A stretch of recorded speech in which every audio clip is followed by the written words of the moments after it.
Hi and welcome back to Stamp with Anna. Today we're going to make this watercolored birthday card.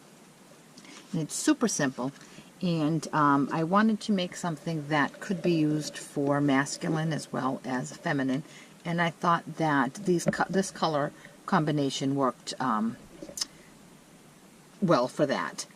So what we need to get started is a piece of the new lemon lime twist, which I'm absolutely loving.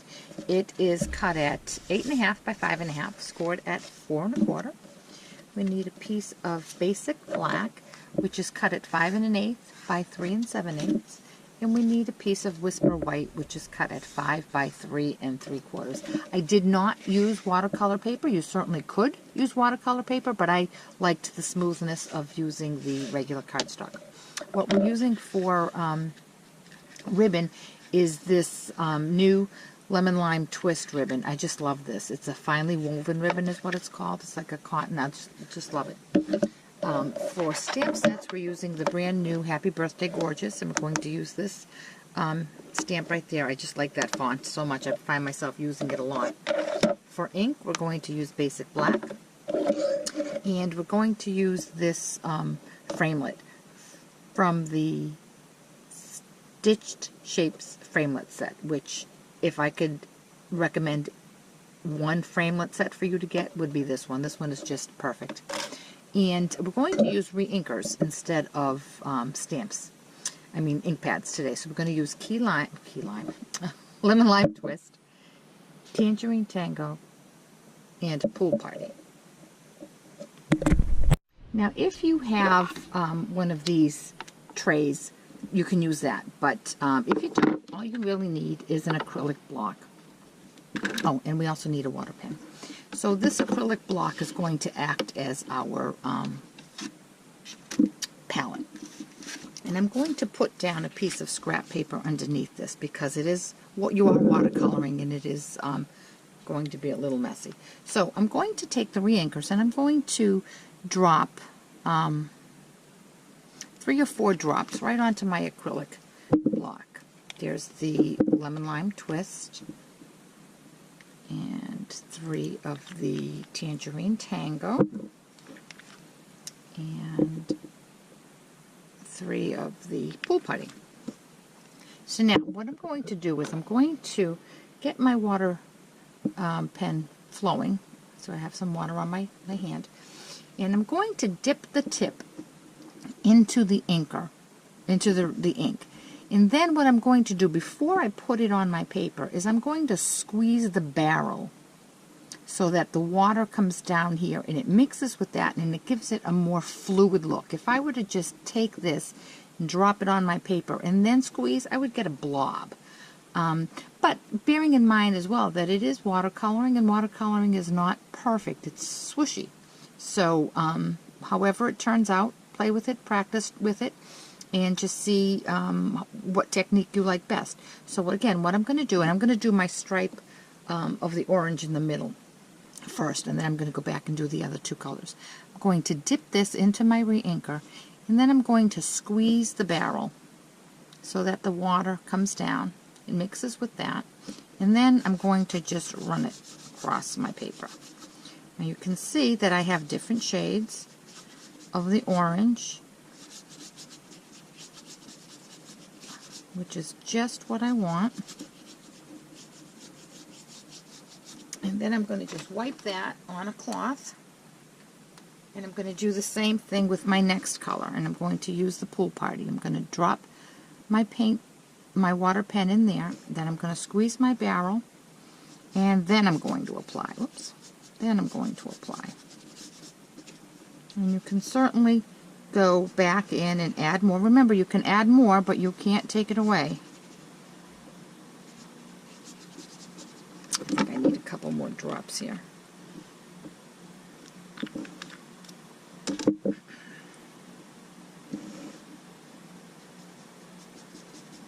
I'm going to fill in those spots.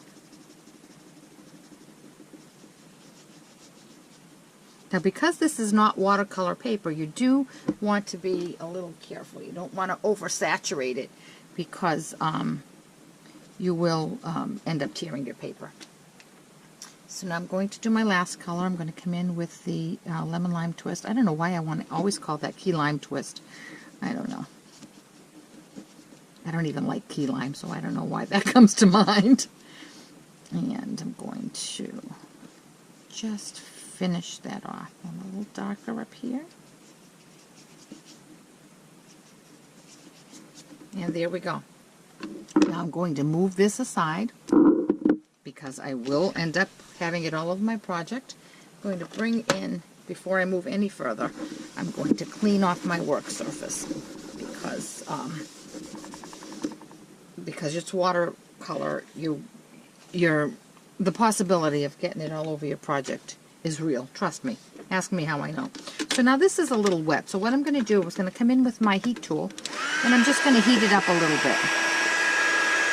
And if your paper has curled any under the pressure of the water, this will flatten it out as well.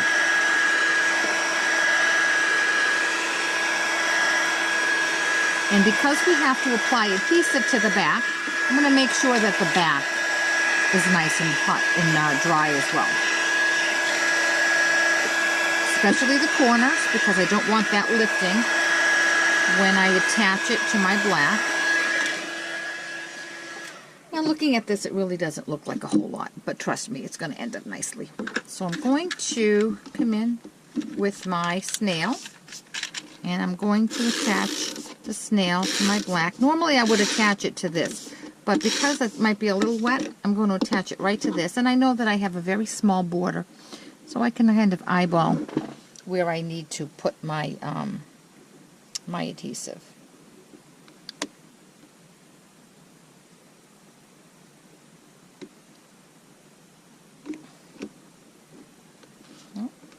Okay. Now I'm going to bring in a piece of scrap white paper and my pierce mat, because my stamp set is photopolymer. And I'm going to stamp this up.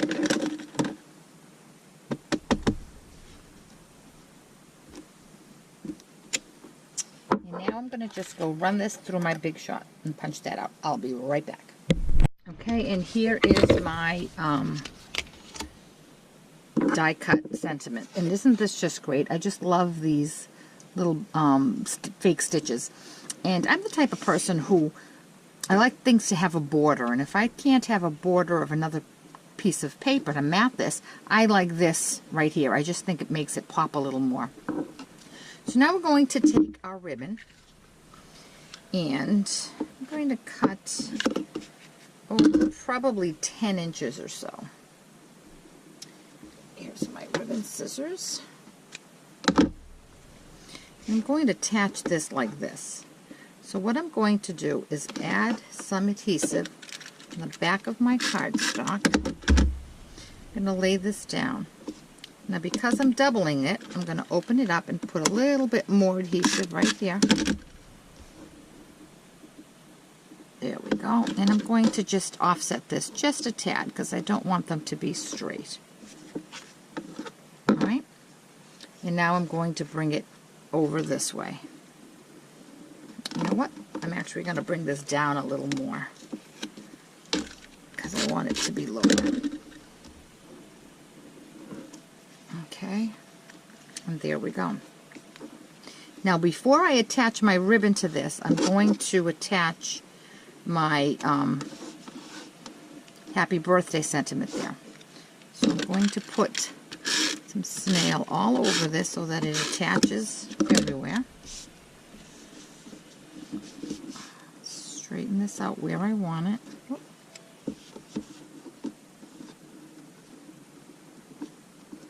And I'm going to put that right down nice and straight. And now I'm going to turn this over and add some adhesive to my ribbon. That way I know my ribbon is going to stay nice and secure as well. Bring that over. There we go. And now with my scissors, I'm going to come in. I want to cut on the orange part because I do want I don't want it to blend in with the lemon lime twist on the card. And there we have it. Now we're just going to attach that onto our card base. A little bit of snail.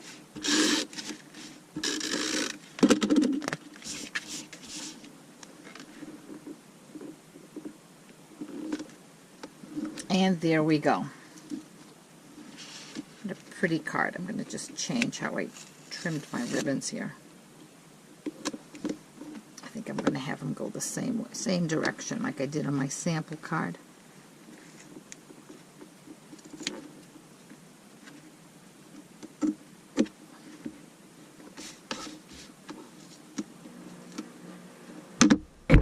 And there we have it. Isn't that a pretty birthday card? And like I said, you could use this for a masculine birthday card. You could use it for a feminine birthday card. It's just bright and cheery. You know, watercoloring is sometimes a little intimidating. But once you play with it enough and you get the hang of it and you realize that it's not a perfect technique and it's not meant to be perfect and crisp, and you'll just love it. I'm sure you will. So if you have any questions about this project or any other project, certainly send me an email through my blog, www.stampwithanna.blogspot.com. Thanks so much and have a great day.